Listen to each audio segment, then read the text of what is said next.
இன்றைய நாளில் நிகழ்ந்த செய்திகளை விரைவாக பார்க்க இருக்கிறோம். இது காவேரி எக்ஸ்பிரஸ். வழங்குவதற்காக சிவசங்கரி. நான் சாந்தலட்சுமி.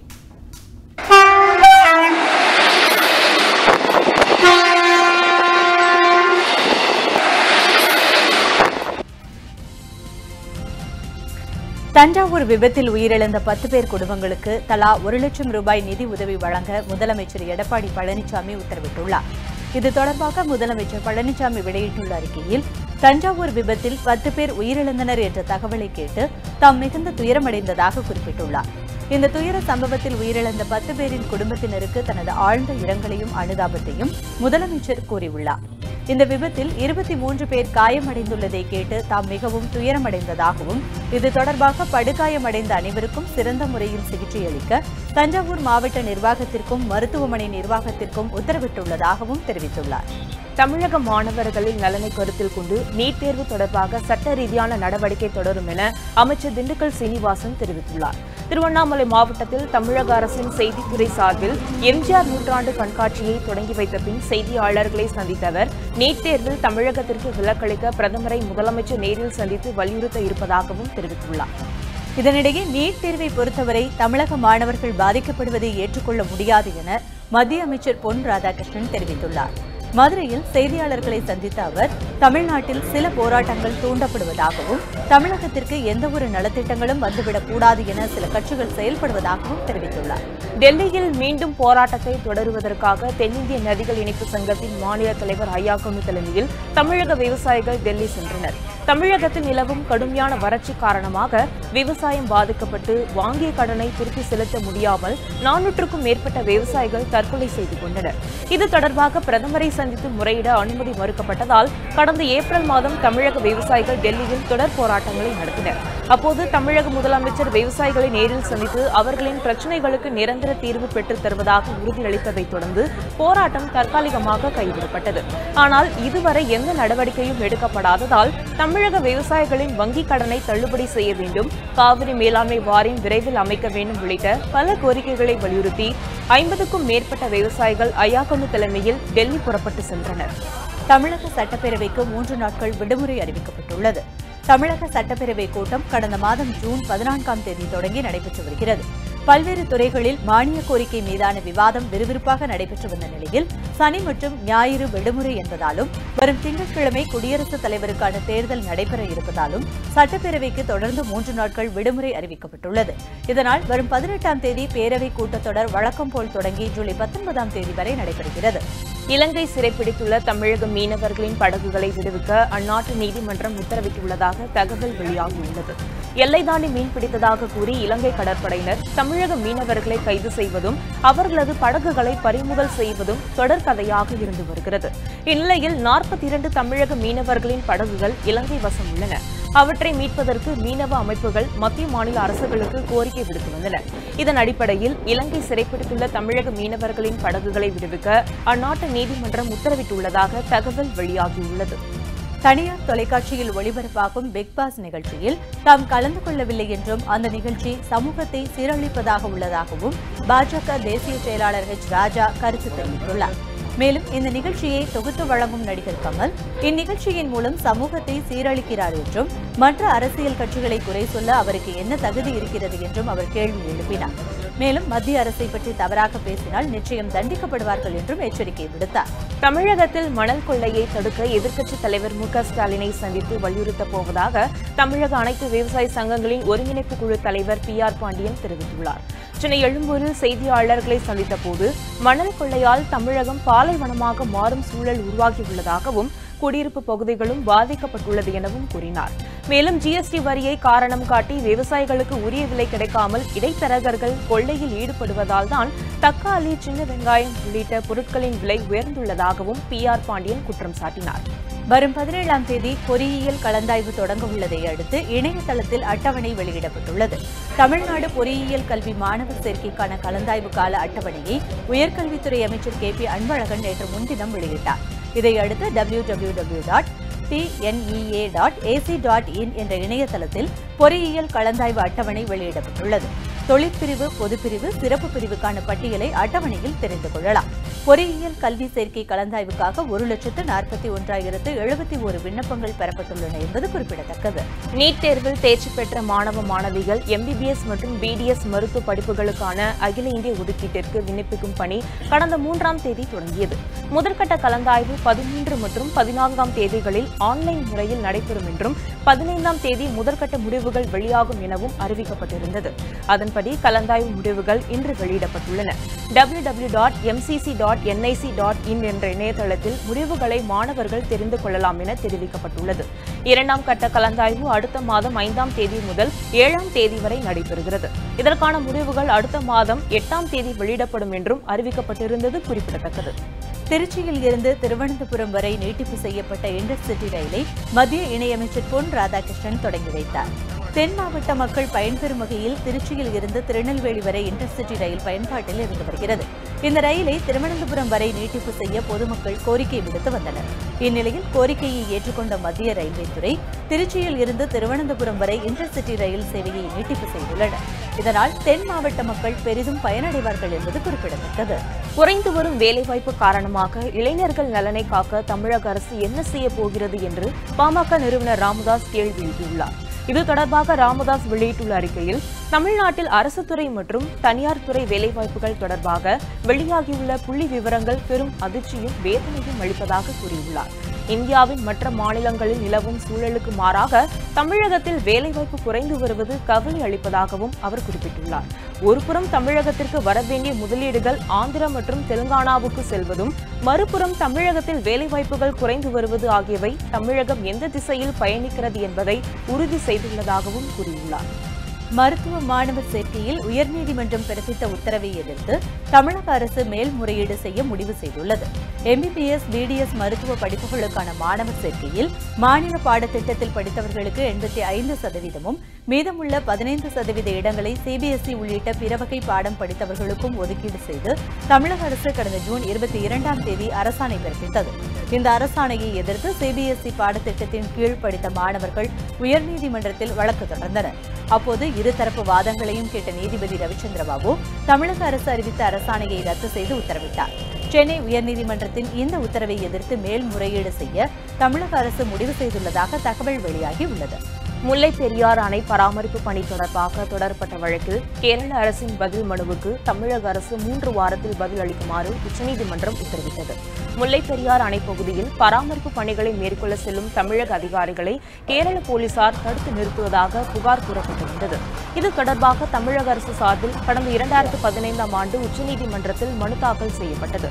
இந்த மனுவில் முல்லை பெரியாறு பகுதியில் தமிழக அரசின் அதிகாரிகள் மற்றும் ஊழியர்கள் தடையின்றி சென்று வர அனுமதிக்குமாறு கேரள அரசு மற்றும் அதிகாரிகளுக்கு உத்தரவிட வேண்டும் என குறிப்பிடப்பட்டிருந்தது. இந்த மனுவின் மீதான பதில் மனுவை கேரள அரசு சென்ற வாரம் உச்சநீதிமன்றத்தில் தாக்கல் செய்தது. இந்த மனு மீதான விசாரணையின் போது தமிழக அரசு சார்பில் ஆஜரான மூத்த வழக்கறிஞர் எதிர்ப்பதில் மனு தாக்கல் செய்ய 3 வாரம் கால அவகாசம் கேட்டுக் கொண்டார். இதனை ஏற்றுக்கொண்ட நீதிபதிகள் தமிழக அரசுக்கு 3 வார கால அவகாசம் அளித்து உத்தரவிட்டனர்.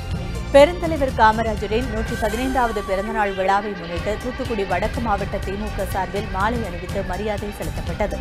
கல்வி கண் திறந்த கர்ம வீரர் காமராஜரின் 115வது பிறந்தநாள் விழா தமிழகம் முழுவதும் வெகு சிறப்பாக கொண்டாடப்படுகிறது. இதன் ஒரு பகுதியாக தூத்துக்குடி மாவட்டத்திலும் பல்வேறு நிகழ்ச்சிகள் நடைபெற்று வருகின்றன. வஉசி சந்தையில் உள்ள காமராஜரின் சிலைக்கு வடக்கு மாவட்ட திமுக செயலாளரும் தூத்துக்குடி சட்டமன்ற உறுப்பினருமான கீதா ஜீவன் தலைமையில் மாலை அணிவித்து மரியாதை செலுத்தப்பட்டது. இந்த நிகழ்ச்சியில் ஏராளமான திமுக தொண்டர்கள் கலந்து கொண்டனர். இதேபோன்று காமராஜரின் பிறந்தநாளை முன்னிட்டு பெரம்பலூர் பேருந்து நிலையத்திற்கு முன்பு அமைந்துள்ள காமராஜரின் திருவுருவ சிலைக்கு விடுதலை சிறுத்தைகள் கட்சித் தலைவர் தொல் திருமாவளவன் மாலை அணிவித்து மரியாதை செலுத்தினார். இதனைத் தொடர்ந்து பல்வேறு சமூகத்தினர் சங்கம் சார்பில் மாலை அணிவித்து மரியாதை செலுத்தப்பட்டது. இதனிடையே விருதுநகரில் காமராஜரின் பிறந்தநாள் விழாவானது பல்வேறு அமைப்புகள் மற்றும் அரசியல் கட்சியினர் சார்பில் கோலாகலமாக கொண்டாடப்பட்டு வருகிறது.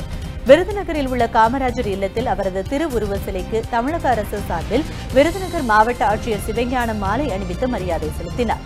அவருடன் அரசு அதிகாரிகளும் காங்கிரஸ் MLA வசந்தகுமார் ஆகியோரும் மரியாதை செலுத்தினர். மேலும் பொதுமக்கள் பலர் காமராஜர் இல்லத்தை பார்வையிட்டு அவருக்கு மரியாதை செலுத்தி வருகின்றனர். இதேபோல் கன்னியாகுமரி மாவட்டம் நாகர்கோவிலில் வேப்பமூடு சந்திப்பில் உள்ள காமராஜர் சிலைக்கு காங்கிரஸ் கட்சி சார்பில் மாவட்ட தலைவர் ராதாகிருஷ்ணன் தலைமையில் ஏராளமானோர் மாலை அணிவித்து மரியாதை செலுத்தினர். இதைத் தொடர்ந்து மதிமுக சார்பில் மாவட்ட செயலாளர் வெற்றிவேல் தலைமையில் மாலை அணிவிக்கப்பட்டது. பின்னர் மாணவர்களுக்கு இலவச நோட்டு புத்தகங்கள் வழங்கப்பட்டன. காமராஜரின் பிறந்த நாளை முன்னிட்டு தமிழக அரசின் சார்பில் கன்னியாகுமரி காமராஜர் மணிமண்டபத்தில் உள்ள அவரது திருவுருவ சிலைக்கு மாவட்ட ஆட்சியர் சஜ்ஜன் சிங் சவான், நாடாளுமன்ற உறுப்பினர் விஜயகுமார் ஆகியோர் மாலை அணிவித்து மரியாதை செலுத்தினர். நாகர்கோவில் வேப்பமூடு சந்திப்பில் உள்ள காமராஜரின் திருவுருவ சிலைக்கு அதிமுக சார்பில் மாலை அணிவித்து மரியாதை செலுத்தப்பட்டது.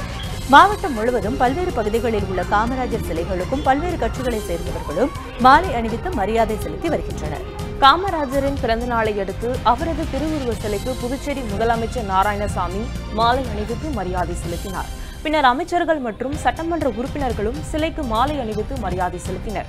மேலும் பல்வேறு அரசியல் கட்சிகள் மற்றும் தமிழ் அமைப்புகளை சார்ந்தவர்களும் காமராஜரின் சிலைக்கு மாலை அணிவித்தனர். இதன் பின்னர் புதுச்சேரி அரசு சார்பாக பொதுமக்களுக்கு இனிப்புகள் வழங்கப்பட்டன. புதுச்சேரியில் தானும் அமைச்சர்களும் முள்ளின் மேல் நடப்பதாக மாநில முதலமைச்சர் நாராயணசாமி பேசியிருப்பது மேலும் பரபரப்பை ஏற்படுத்தி உள்ளது. புதுச்சேரியில் செய்தியாளர்களிடம் பேசிய அவர், முதலமைச்சர் நாராயணசாமி காங்கிரஸ் திமுக கூட்டணி பலமாக இருப்பதால் புதுச்சேரி அரசை யாரும் கவிழ்க்க முடியாது என்று தெரிவித்துள்ளார். மேலும் மத்திய அரசின் திட்டங்களை பெற சில சக்திகள் முட்டுக்கட்டையாக இருப்பதாகவும் நாராயணசாமி குற்றம் சாட்டியுள்ளார். தமிழகத்தில் தனியார் பள்ளிகளின் ஆதிக்கம் அதிகமாகிக் கொண்டிருப்பதாக விடுதலை சிறுத்தைகள் கட்சித் தலைவர் தொல் திருமாவளவன் குற்றம் சாட்டியுள்ளார். பெரம்பலூரில் செய்தியாளர்களிடம் பேசிய அவர், தமிழகத்தின் ஒரு சில பகுதிகளில் அரசு பள்ளிகள் மூடும் அபாயத்தில் உள்ளதாகவும் இது பெருந்தலைவர் காமராஜருக்கு நாம் இழைக்கும் துரோகம் என்றும் கூறினார். மேலும் நீட் தேர்வு விவகாரத்தில் மத்திய அரசு தமிழகத்திற்கு விலக்களிக்க வேண்டும் அல்லது முற்றிலும் நீக்க வேண்டும் என்றும் கேட்டுக் கொண்டார். விதிமுறைகளை மீறி பாரம் ஏற்றி வரும் வாகனங்கள் மீது கடுமையான நடவடிக்கை எடுக்கப்படும் என்று போக்குவரத்து துறை அமைச்சர் விஜயபாஸ்கர் தெரிவித்துள்ளார். தஞ்சை விபத்தில் படுகாயமடைந்த 25க்கும் மேற்பட்டோர் தஞ்சாவூர் அரசு மருத்துவக் கல்லூரி மருத்துவமனை மற்றும் தனியார் மருத்துவமனைகளில் சிகிச்சை பெற்று வருகின்றனர். காயமடைந்தவர்களை நேரில் சந்தித்து ஆறுதல் கூறிய போக்குவரத்து துறை அமைச்சர் விஜயபாஸ்கர், சிறிய வாகனத்தில் விதிமுறையை மீறி அதிக பாரம் ஏற்றி வந்ததே விபத்திற்கு காரணம் என்றும் இதுபோன்ற விதிமுறைகளை மீறும் வாகனங்கள் மீது கடுமையான நடவடிக்கை எடுக்கப்படும் என்றும் தெரிவித்தார். முதலமைச்சரின் சொந்த தொகுதியான எடப்பாடி தொகுதியில் டெங்கு காய்ச்சலால் இதுவரை 3 குழந்தைகள் உயிரிழந்துள்ளனர். சேலம் மாவட்டம் முழுவதும் பல்வேறு பகுதிகளில் டெங்கு காய்ச்சல் பரவி வருகிறது. இந்நிலையில் முதலமைச்சர் எடப்பாடி பழனிசாமியின் சொந்த தொகுதியான எடப்பாடி தொகுதியில் கடந்த 10 நாட்களாக டெங்கு காய்ச்சல் வேகமாக பரவி வருகிறது. மேலும் எடப்பாடி சுற்றியுள்ள பெரும்பாலான கிராமங்களில் சுகாதார சீர்கேடு நிலவி வருவதாக கூறப்படுகிறது. இந்நிலையில் எடப்பாடி அருகே உள்ள நாச்சியூர் கிராமத்தை சேர்ந்த கணேசன் அலநிலை தம்பதிகளின் 4 மாத ஆண் குழந்தை டெங்கு காய்ச்சல் பாதிக்கப்பட்டு நேற்று பரிதாபமாக உயிரிழந்தது. கடந்த 10 நாட்களில் மட்டும் இதுவரை டெங்குவுக்கு 3 பேர் உயிரிழந்துள்ளனர். இதனிடையே நாச்சியூர் கிராமத்தில் ஆரம்ப சுகாதார நிலையம் இல்லாத காரணத்தினால் சிறு உபாதை ஏற்பட்டாலும் உடனடியாக மருத்துவம் செய்து கொள்ள இயலாத நிலை ஏற்பட்டுள்ளதாக அப்பகுதி மக்கள் கவலை தெரிவித்துள்ளனர். புதுச்சேரியில் தூய்மை இந்தியா திட்டத்தை வலியுறுத்தி பள்ளி மாணவர்களுடன் ஆளுநர் கிரண்பேடி விழிப்புணர்வு சைக்கிள் பேரணி மேற்கொண்டார். ஆளுநர் கிரண்பேடி பதவியேற்றது முதல் வார இறுதி நாட்களில் பல்வேறு பகுதிகளுக்கும் சென்று தூய்மை இந்தியா திட்டத்தை வலியுறுத்தி மக்களுடன் சேர்ந்து தூய்மை செய்யும் பணிகளில் ஈடுபட்டு வருகிறார். இந்நிலையில் இன்று காலை பசுமையான பாரதம், சுத்தமான புதுச்சேரி ஆகியவற்றை வலியுறுத்தி தனியார் பள்ளி மாணவர்களுடன் கிரண்பேடி சைக்கிள் பேரணி மேற்கொண்டார். இந்த பேரணியில் 100க்கும் மேற்பட்ட மாணவர்கள் மற்றும் ஆளுநர் மாளிகை ஊழியர்கள் கலந்து கொண்டனர். உயர்கல்வியில் நாட்டிலேயே புதுச்சேரி மாநிலம் 5வது இடத்தில் உள்ளதாக முதலமைச்சர் நாராயணசாமி தெரிவித்துள்ளார். பெருந்தலைவர் காமராஜரின் பிறந்த நாளையொட்டி புதுச்சேரி அரசு கல்வித்துறை சார்பில் மாணவர் நாள் விழா கொண்டாடப்பட்டது. விழாவில் சிறப்பு விருந்தினராக கலந்து கொண்ட முதலமைச்சர் நாராயணசாமி தொடக்கப்பள்ளி முதல் கல்லூரி வரை பயிலும் மாணவர்களுக்கு காமராஜர் பிறந்த நாளையொட்டி நடத்தப்பட்ட வினாடி வினா, பிழையின்றி வாசித்தல், பேச்சுப் போட்டி, கட்டுரை போட்டி உள்ளிட்ட பல்வேறு போட்டிகளில் வெற்றி பெற்ற மாணவர்களுக்கு பரிசுகளையும் சான்றிதழ்களையும் வழங்கி பாராட்டினார். இதனையடுத்து விழாவில் பேசிய அவர், புதுவைக்கு தற்போது சோதனை காலம் வந்துள்ளதாக குறிப்பிட்டார். மேலும் உயர்கல்வியில் அகில இந்திய அளவில் புதுவை மாநிலம் 5வது இடத்தை பெற்றுள்ளதாகவும் பெருமிதத்தோடு தெரிவித்தார்.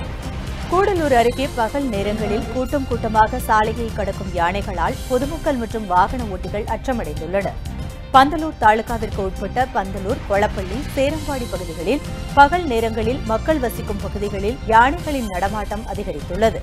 வனத்துறையினர் யானையை விரட்டி வனப்பகுதிக்குள் கொண்டு சேர்த்தாலும் யானைகள் மீண்டும் ஊருக்குள் வருகின்றன. இதனால் தாங்கள் வெளியில் வர முடியாமல் பெரும் தவிப்பிற்கு ஆளாவதாக மக்கள் அச்சம் தெரிவிக்கின்றனர். யானைகள் ஊருக்குள் வருவதை தடுக்க நிரந்தர தீர்வை ஏற்படுத்த வேண்டுமென பொதுமக்கள் கோரிக்கை விடுத்துள்ளனர். மேலும் கூடலூரிலிருந்து கேரளா செல்லும் சாலையில் எந்த நேரத்திலும் யானைகள் சாலையை கடந்து செல்வது தொடர்ந்ததால் வாகன ஓட்டிகளும் அச்சமடைந்துள்ளனர். ஆந்திராவில் செம்மரம் கடத்தலில் ஈடுபட்ட தமிழகத்தை சேர்ந்த 25 பேர் கைது செய்த போலீசார் 15 லட்சம் ரூபாய் செம்மரக்கட்டைகளையும் பறிமுதல் செய்தனர். ஆந்திர மாநிலம் கடப்பா மாவட்டம் நல்லமல்ல வனப்பகுதியில் சிலர் செம்மரங்களை வெட்டி வருவதாக போலீசாருக்கு தகவல் கிடைத்துள்ளது. இதனையடுத்து அங்கு விரைந்த போலீசார் காஜிப்பேட்டா உள்ளிட்ட இடங்களில் 3 குழுக்களாக சென்று ரோந்து பணியில் ஈடுபட்டனர். அப்போது சீதா நகரம் கிராமத்தை ஒட்டியுள்ள வனப்பகுதியில் இருந்து செம்மரம் வெட்டி வந்த கும்பலை சுற்றி வளைத்த போலீசார் அவர்களை கைது செய்தனர். இதையடுத்து அவர்களிடம் இருந்த 15 லட்சம் ரூபாய் மதிப்புள்ள 300 கிலோ எடையுள்ள 10 செம்மரங்களை பறிமுதல் செய்தனர். இந்த வழக்கில் கைது செய்யப்பட்டவர்கள் அனைவரும் திருவண்ணாமலை மாவட்டத்தை சேர்ந்தவர்கள் என்பது குறிப்பிடத்தக்கது.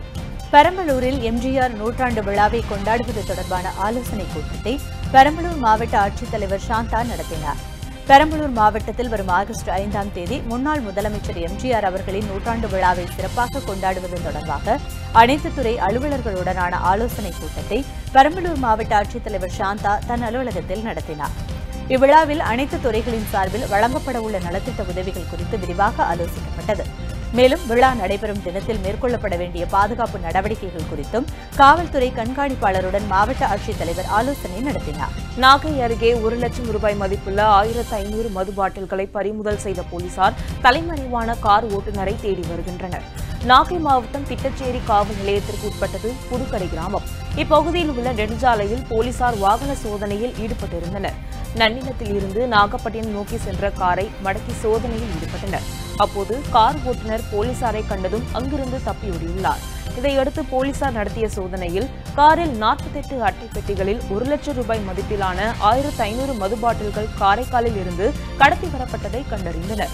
இதனைத் தொடர்ந்து மது பாட்டில்களை மற்றும் கடத்தலுக்கு பயன்படுத்தப்பட்ட காரையும் பறிமுதல் செய்த போலீசார் தப்பி ஓடிய கார் ஓட்டுநரை தேடி வருகின்றனர். நாகாலாந்தில் கனமழை காரணமாக ஏற்பட்ட திடீர் நிலச்சரிவில் வாகனங்கள் சிக்கிக் கொண்டதால் போக்குவரத்து பெருமளவு பாதிக்கப்பட்டது. நாகாலாந்து பகுதியில் தற்போது கனமழை பெய்து வருகிறது. இதனால் ஆங்காங்கே நிலச்சரிவு ஏற்பட்டு போக்குவரத்து பாதிப்படைந்து வாடிக்கையாகி உள்ளது. இதன் ஒரு பகுதியாக நாகாலாந்து கோஹிமா பகுதியில் ஏற்பட்ட திடீர் நிலச்சரிவில் பேருந்து உட்பட பல்வேறு வாகனங்கள் சிக்கிக் கொண்டன. இதனால் அந்த வழியாக செல்லும் வாகன ஓட்டிகள் மிகுந்த சிரமத்திற்கு ஆளாகினர். நிலச்சரிவை சரி செய்யும் பணியில் ஊழியர்கள் ராட்சத இயந்திரங்களின் உதவியோடு தொடர்ந்து ஈடுபட்டு வருகின்றனர். ஜம்மு காஷ்மீரில் இந்திய ராணுவ படையினரால் 2 பயங்கரவாதிகள் சுட்டுக் கொல்லப்பட்டனர். ஜம்மு காஷ்மீர் மாநிலம் சதோரா பகுதியில் பயங்கரவாதிகள் எல்லை தாண்டி நுழைய முயற்சித்ததாக கூறப்படுகிறது. அப்போது அவர்களை தடுக்க முயன்ற இந்திய ராணுவத்தினருக்கும் தீவிரவாதிகளுக்கும் இடையே துப்பாக்கி சண்டை நடைபெற்றது. இதில் தீவிரவாதிகள் 2 பேர் இந்திய படையினரால் சுட்டுக் கொல்லப்பட்டனர். மேலும் எல்லைப்பகுதியில் இந்திய படையினர் தொடர் தேடுதல் வேட்டையில் ஈடுபட்டு வருகின்றனர். இதனால் ஜம்மு காஷ்மீரில் பதற்றமான சூழல் நிலவுகிறது. மலையாள நடிகை கடத்தப்பட்ட வழக்கில் நடிகையின் பெயரை குறிப்பிட்டதற்கு தாம் மன்னிப்பு கேட்பதாக நடிகர் கமலஹாசன் தமது ட்விட்டர் பக்கத்தில் பதிலளித்துள்ளார். முன்னதாக நடிகை பாவனா கடத்தல் சம்பவத்தில் தொடர்புடைய நடிகை குறித்து நடிகர் கமலஹாசன் செய்தியாளர்கள் சந்திப்பின் போது பேசியதாக கூறிய தேசிய பெண்கள் ஆணைய தலைவர் லலிதா குமாரமங்கலம் இதற்கு கமலஹாசன் மன்னிப்பு கேட்க வேண்டும் என்று கோரிக்கை விடுத்தார். இதையடுத்து சமூக வலைதளமான ட்விட்டர் பக்கத்தில் பதிலளித்துள்ள நடிகர் கமலஹாசன் தாம் அந்த சம்பவத்திற்கு மன்னிப்பு கோருவதாகவும் தாம் யாருக்காகவும் வளைந்து கொடுத்ததில்லை என்றும் தெரிவித்துள்ளார். மேலும் அதே வேளையில் தாம் பெண்களுக்காக போராடி வரும் ஒரு நபர் என்றும் குறிப்பிட்டுள்ளார். ஜிஎஸ்டி வரியால் நீலகிரி மாவட்டம் முழுவதும் 100க்கும் மேற்பட்ட தொழிற்சாலைகளில் தேயிலை உற்பத்தி திடீரென நிறுத்தப்பட்டுள்ளதால் தேயிலை விவசாயிகள் கவலை அடைந்துள்ளனர். நீலகிரி மாவட்டத்தில் பிரதான தொழிலாக விளங்குவது தேயிலை தொழிலாகும். குறிப்பாக மாவட்டத்தின் தலைநகரான ஊட்டி உட்பட குன்னூர், கூடலூர், கோத்தகிரி மற்றும் மஞ்சூர் உள்ளிட்ட பகுதிகளில் எடுக்கப்படும் பசு தேயிலைகள் பல்வேறு தொழிற்சாலைகளில் உற்பத்தி செய்யப்பட்டு குன்னூர் தேயிலை ஏலம் மையத்தின் மூலம் ஏலம் விடப்பட்டு சர்வதேச அளவில் விற்பனை செய்யப்பட்டு வருகிறது. இந்நிலையில் கடந்த 1ஆம் தேதி முதல் நாடு முழுவதும் ஜிஎஸ்டி வரி அமல்படுத்தப்பட்டதை அடுத்து கடந்த 3 வாரங்களாக தேயிலை தூள் ஏலம் எடுப்பதில் பாதிப்பு ஏற்பட்டுள்ளதாக அப்பகுதி தேயிலை விவசாயிகள் தெரிவித்தனர். சென்னை எண்ணூர் காமராஜர் துறைமுகத்தை தனியார் மயமாக்க எதிர்ப்பு தெரிவித்து திமுக சார்பில் கண்டன ஆர்ப்பாட்டம் நடைபெற்றது. எண்ணூர் காமராஜர் துறைமுகத்தில் தற்போது நிலக்கரி இறக்குமதி, இரும்புத்தாது ஏற்றுமதி, திரவ எரிவாயு இறக்குமதி, கார்கள் ஏற்றுமதி, சரக்கு பெட்டகங்கள் என விரிவாக்கம் செய்யப்பட்டு வருகிறது. இந்நிலையில் எண்ணூர் காமராஜர் துறைமுகத்தை தனியாருக்கு விற்க மத்திய அரசு முடிவு செய்துள்ளது. இதற்கு பல்வேறு கட்சியினரும் எதிர்ப்பு தெரிவித்து வரும் நிலையில் திமுகவினர் அக்கட்சியின் அமைப்பு செயலாளர் RS பாரதி தலைமையில் கண்டன ஆர்ப்பாட்டத்தில் ஈடுபட்டனர். ஆர்ப்பாட்டத்தின் போது மத்திய அரசுக்கு எதிராக கண்டன முழக்கங்களை எழுப்பினர். மேலும் துறைமுகத்தை தனியாருக்கு விற்கும் முயற்சியை மத்திய அரசு கைவிட வேண்டும் என்றும் போராட்டக்காரர்கள் வலியுறுத்தினார்கள். நீலகிரி மாவட்டம் முதகை சாலையில் சுற்றுலா வேன் ஒன்று மரத்தில் மோதி விபத்திற்குள்ளானது. இந்த வேனில் திருவள்ளூர் பழவேற்காடு பகுதியைச் சேர்ந்த ரஹமத்துல்லா மற்றும் அவரது உறவினர்கள் 20 பேர் பயணித்தனர். கல்லாரை அடுத்த வனத்துறை சோதனை சாவடி அருகில் சென்று கொண்டிருக்கும் போது பிரேக் பிடிக்காமல் போனதால் ஓட்டுநரின் கட்டுப்பாட்டை இழந்த வேன் சாலையோரத்தில் இருந்த மரத்தில் மோதி பக்கவாட்டில் சாய்ந்து விபத்திற்குள்ளானது. இந்த விபத்தில் 9 பெண்கள் உட்பட 15 பேர் படுகாயமடைந்தனர்.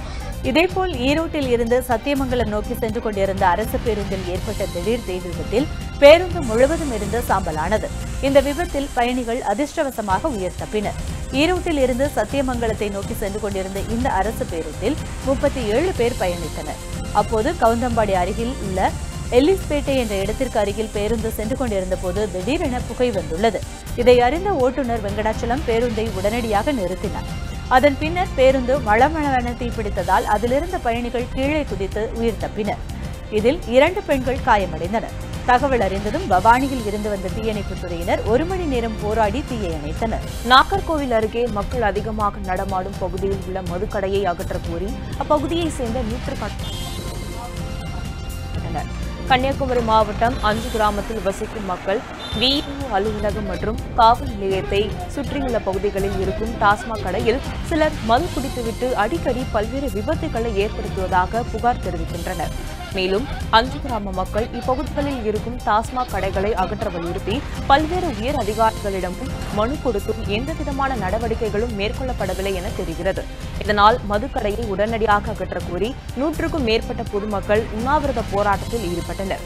உண்ணாவிரதத்தின் போது மதுக்கடையை அகற்ற கோரி முழக்கங்களும் எழுப்பப்பட்டன. இதேபோன்று பொன்னேரி அடுத்த பெருஞ்சேரியில் புதிதாக திறக்கப்பட உள்ள மதுக்கடையை முற்றுகையிட்டு கிராம மக்கள் தர்ணா போராட்டம் நடத்தினர்.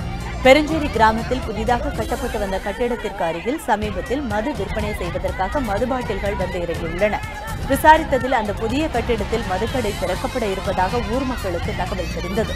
பின் இதை கண்டிக்கும் வகையில் ஆண்டார்குப்பம் மற்றும் பெருஞ்சேரியை சேர்ந்த நூற்றுக்கணக்கான பெண்கள் மற்றும் பள்ளி மாணவ மாணவிகள்